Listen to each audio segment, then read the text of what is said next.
ይህንን በአይነቱ ልዩ የሆነውን ቤተ መንግስት ለመገንባት ከህንድ፣ ከፓኪስታን፣ ከፈረንሳይ፣ ከእንግሊዝ ጋር ጥሩ ዲፕሎማሲ የነበራቸው ንጉስ አባ ጅፋር ለቤተ መንግስቱ የሚሆኑ አንዳንድ ግብአቶችን ከባህር ማዶ አስመጥተዋል ይባላል። በተፈጥሮ ነው የተሰራው። እርሱ ከአባ ጅፋር ጋር ግንኙነት ነበሩት? አዎ፣ እናቴ ባዱላ አባ ጅፋር ነው አያት ናቸው።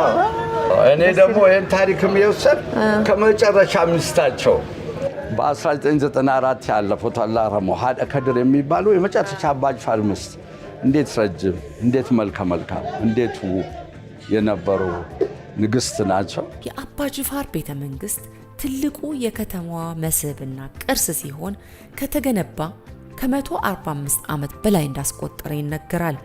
ከከተማዋ 7 ኪሎ ሜትር ርቀት ላይ የሚገኘው ይህ ታሪካዊ ቤተ መንግስት ዋነኛው የጅማ የቱሪስት መዳረሻ ነው።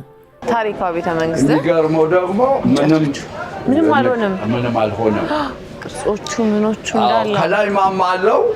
መቆጣጠሪያ ነው የነገስታት አራቱ አቅጣጫ ዙሪያውን ይቆጣጠሩበታል።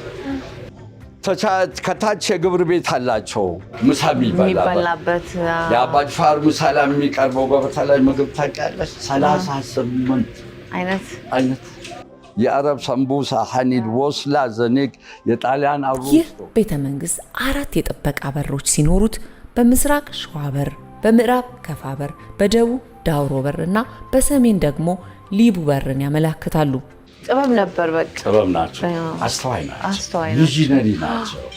ሳይዱ እኮ ነው ቤት እዛ ለሐጅ 800 ኢትዮጵያውያን እየሄዱ ጸሎት እያደረሱ ነው ሳውዲ አረቢያ መካ። ስለዚህ እዚህ ጸሎተኛ ናቸው። አገር በመጠበቅም ደግሞ በጣም አገር ወዳድ ናቸው። በኮርታቸው የሞት ፍርድ ፈርደዋል። እውነት ደስ ይላል። የፍቅር ሰው ናቸው። በፍቅር ነው የሚያምኑት። ከአፋቸው የማይጠፋን መሽካዋ ሁንዳ ጃለላፍ ነገኛ ምን ማለት ነው? የሁሉ ነገር ቁልፍ መክፈቻው ፍቅርና ሰላም ነው። እንዴት ደስ ይላል። እስቲ አንዴ ይበሉት። መሽካዋ ሁንዳ ነጋልአፍ ጃለላ። እኔ ያን ሁሉ ፉትቦል ለከፋለ ሁሉ ምርጥ ለኢትዮጵያ ተስፋ ጉል ከነምሉ ጌታ ጋር ተጫውቼ አንድ ቀን ብቻ ካርዳላዩ ጸባይኛ ነበሩ። ጸባይኛ ነው።